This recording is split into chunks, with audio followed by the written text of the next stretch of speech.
Quel est l'objectif de ces idéologues pédophiles? On voit bien qu'il ne s'agit pas seulement de transgresser les enfants, mais d'asseoir un contrôle sur la population mondiale au travers des enfants, en les traumatisant et en les conditionnant dès le plus jeune âge.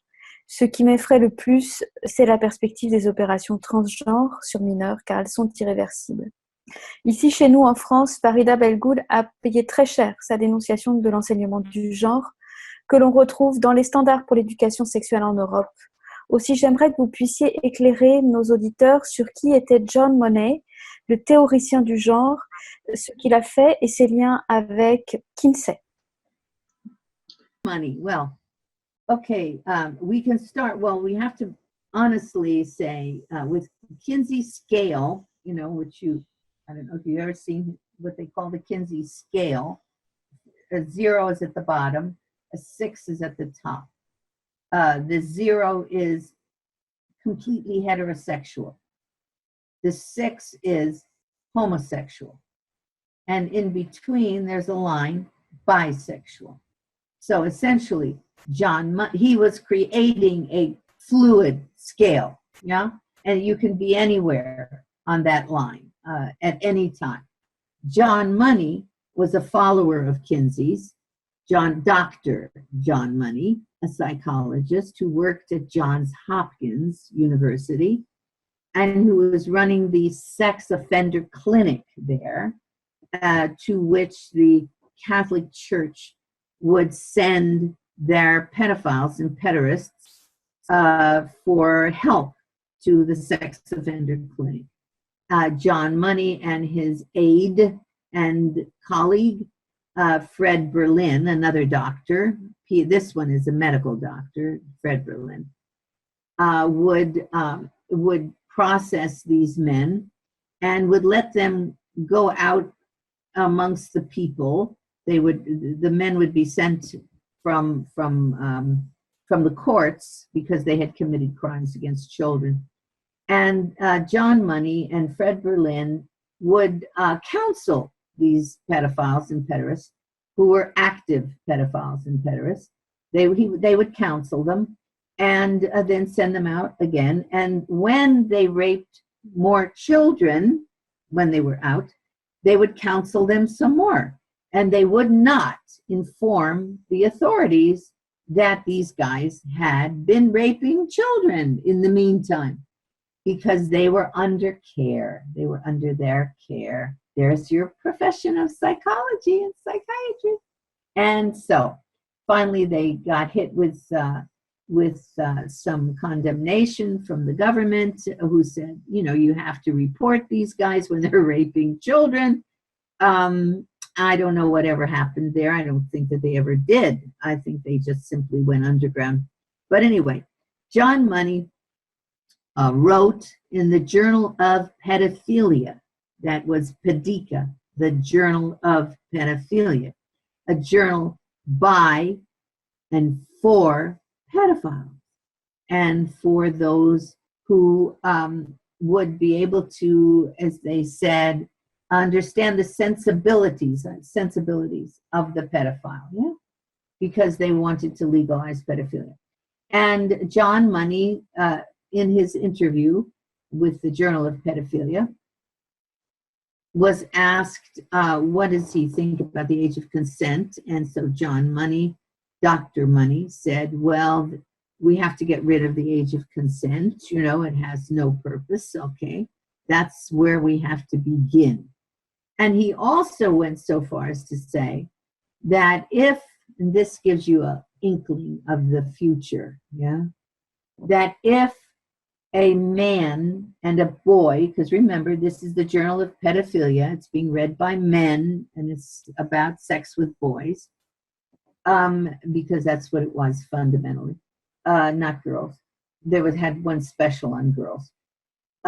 He said that if a man and a boy have a sex suicide pact, where one of them dies it's a sex, sex play where one of them dies.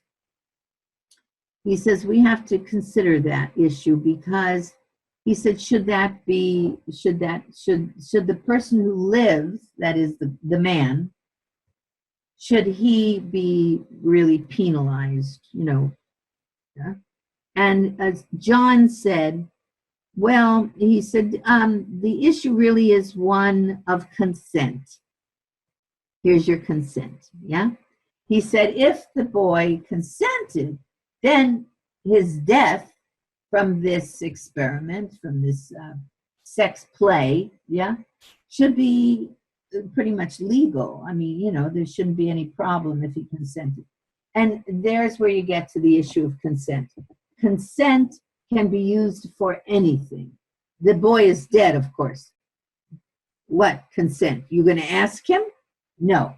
So John Money is one of the leaders of the sex transition field. He's considered the father, or I consider him Kinsey would be the grandfather, John Money would be the father. So he helped to create what's called the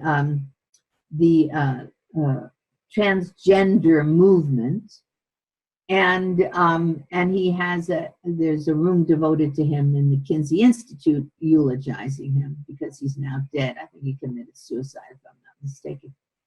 But anyway, he's a leader in the field. He was a leader in the field, and his colleague, Dr. Fred Berlin, who also supports transgender, homosexual, the fluidity concept, still operates at Johns Hopkins, is still given credibility.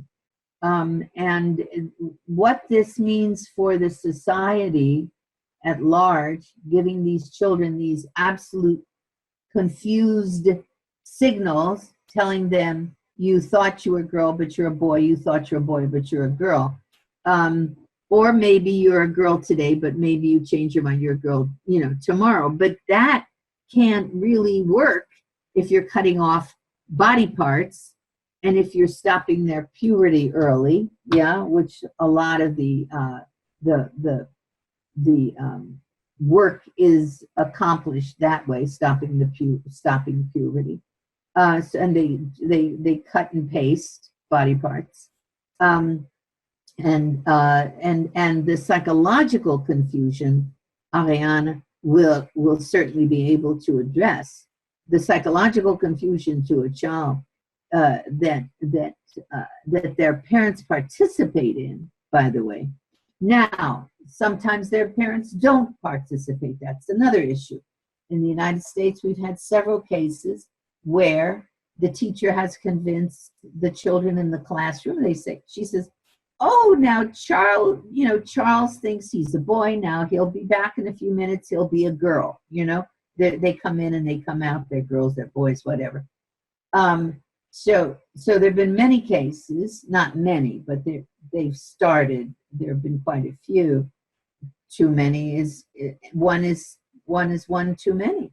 And where the parents don't know that their child has been given puberty blockers, been given chemicals to change their sex,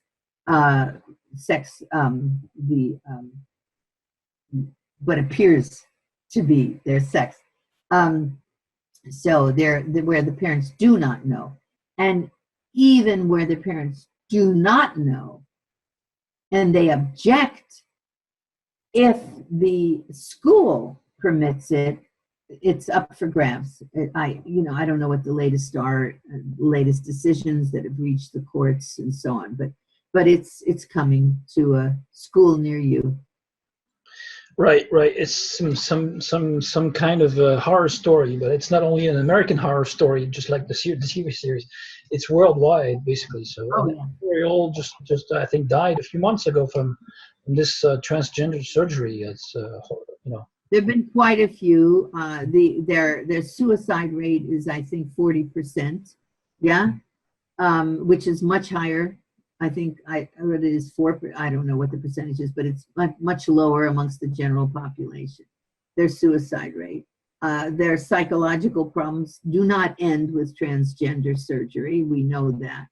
And we're experimenting on them. You know, they're guinea pigs. Oh, God, I didn't.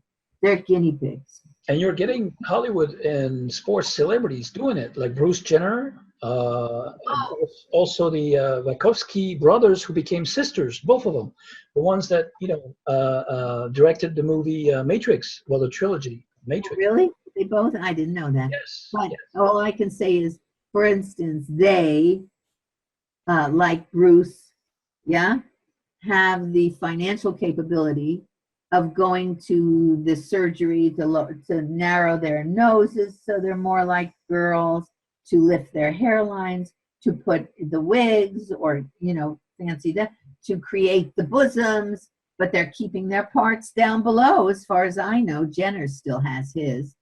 To do all the work, the physiological work, the surgery work, to say this is a female. Excuse me? That doesn't change a man to a woman. And the emotional brain, the spiritual reality of womanhood belongs to woman. Only to woman. Not to imitations. Not to people who wear cross-dress and wear wigs and stick things in their front and call themselves women. No. And take the rights of women that women have struggled so to gain, take their rights, win in running races, win in various Jenner, for crying out loud. He's a big hero, athletic hero. What, he would be up against girls in whatever it is? What does he do? Is he a runner or something? What is he? I don't know. Yeah, Edgar Hoover was only a cross-dresser, right? He didn't switch gender, So. I know it. I haven't studied about that enough, so I will leave that one to you. Yeah.